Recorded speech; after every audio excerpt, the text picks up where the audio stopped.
previous video, we saw how each of the members of genetic family 1 can trace their genetic signature back to the most recent common ancestor, whom we currently believe to be George Spearing in 1601.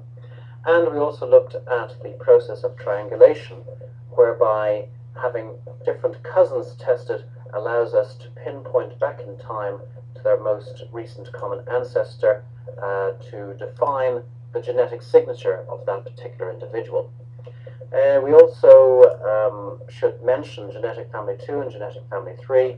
These families have entirely different genetic signatures to the members of genetic family 1, but it could be because they arise from completely different origins to the Spearings we've been looking at so far, or it could be that they are related to the Spearings and they do descend from George Spearing in 1601, but that somewhere along the line there has been what's called a non-paternity event, and the line of Spearing Y DNA has been broken by the introduction of non-Spearing Y DNA at some point in time. And this could be because of adoption, or it could be because of legal requirements. For example, some marriages and some wills required that people change their name if they wanted to either marry the daughter of a Spearing or if they wanted to inherit the money from a Spearing. And of course, illegitimacy is another possibility as well. So if we want to now build a mutation history tree based on the mutations we see in the members of genetic family 1, what's it going to look like? Well, let's start off with a very simple example, and let's imagine that there is only one male child per generation. If that's the situation, then we get a tree that looks something like this. Now, here we can see, for example, if we look at the family Dublin 1 and BES, this member tested down here, we see that his genetic signature has no mutations. It is exactly the same as the modal haplotype, which implies that he inherited this genetic signature unchanged from the most recent common ancestor. So it passed down the line from George Spearing in 1601 all the way down through Patrick Spearing in 1802, all the way down to BES in an unchanged fashion with no mutations whatsoever. And exactly the same thing happened in the family New South Wales 1, where it passed down unchanged from George Spearing in 1601 to James Spearing in 1791, and then all the way down to this member here, NS, in the present day. No mutations, exactly the same genetic signature as the modal haplotype. Now, this was not the case for the other members of genetic family 1. And let's look first of all at the family Ontario 1, and this member here, TS. Now, TS has a mutation at CDYB.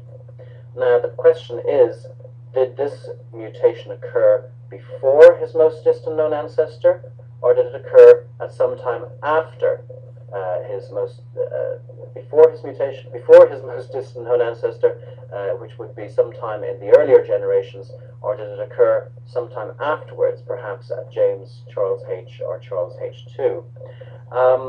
To answer this question, we're waiting for the results of his cousin, and if his cousin's results show that there are no mutations present, then this would imply that his cousin, DS, has inherited his genetic signature unchanged through Tobias and George all the way back to the most recent common ancestor, George Spearing in 1601.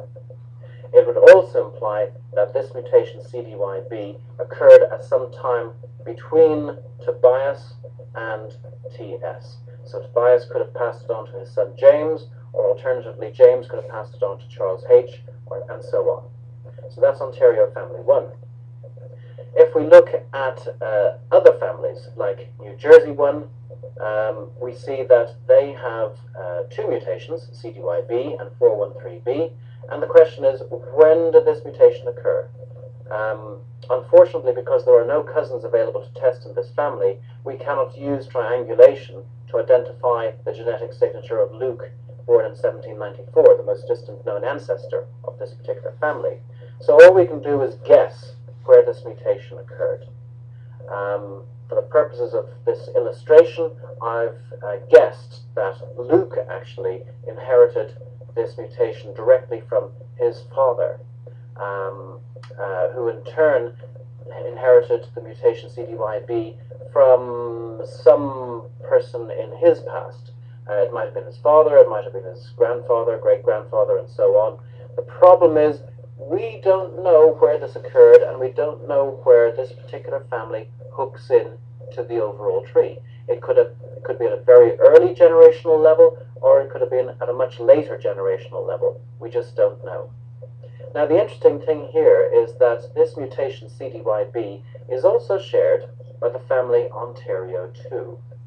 Now, this particular family has several mutations, one of them being CDYB, but other ones being 570 and 576.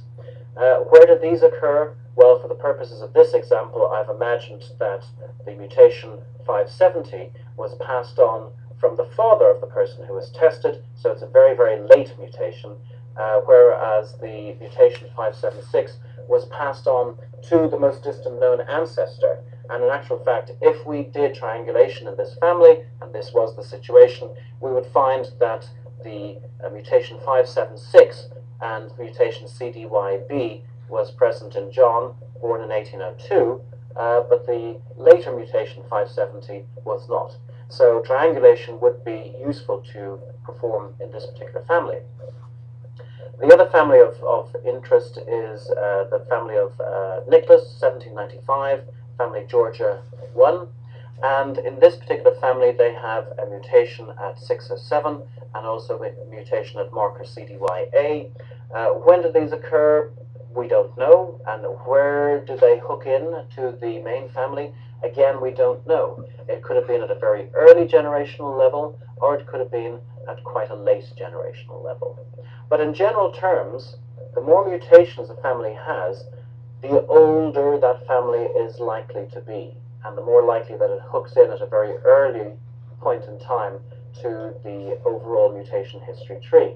And that's just because it would be more unusual for all three mutations to occur very, very late in the game at a very recent generational level. Now, this is a very simplistic view of the mutation history tree, and it's only assuming that there's only one male per generation, when in actual fact we know that there are likely to be much more than one male per generation, probably about 3 males per generation. So what happens if we factor this into the equation? Well, in that case, the mutation history tree looks something like this. And this is a much more complicated tree and probably a lot more realistic. Again, for the purposes of illustration, I have changed the way that the mutations have been inherited. For example, for the family Ontario 1, this mutation at CDYB now occurs at a very early generational level in the mutation history tree, and this is passed on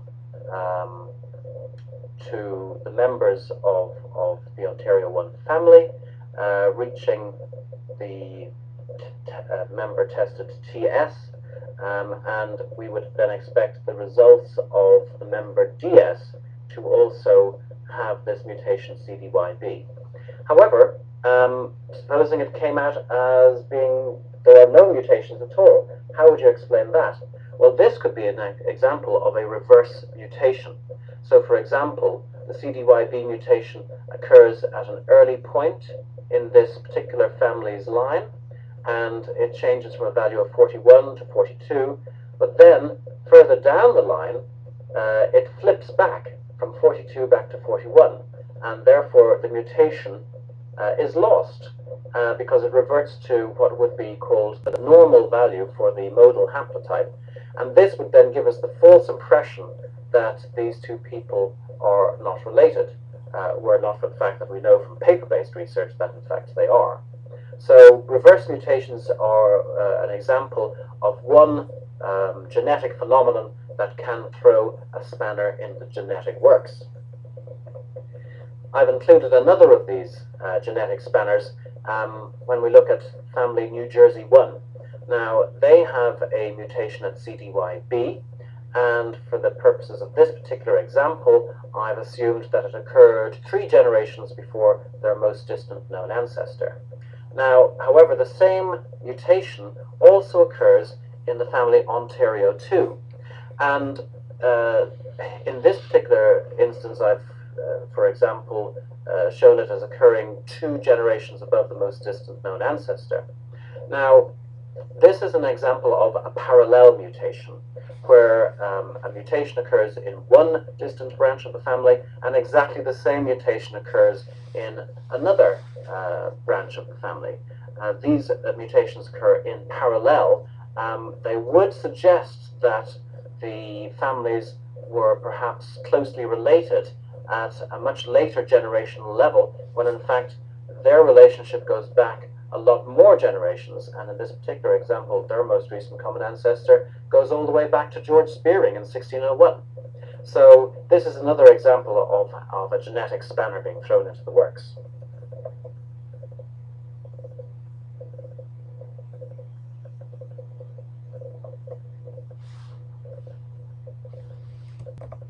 Let's look at genetic family 2. This family that is headed by Peltiah Spearin from 1802, from the family is called Main 1. For this example, it is actually joined up to genetic family 1, and you can see that about 3 generations above the person who was tested, there is a disappearance of the Spearin Y DNA because of a non-paternity event, either an adoption, an illegitimacy, or a legal name change, and thereafter non-Spearin Y DNA has entered the equation. But we could solve this mystery by getting distant cousins of the person tested to have their Y DNA tested, and this would tell us whether or not the by a process of triangulation, whether there is a possibility of Y DNA being present, Spearin Y DNA being present in this particular family.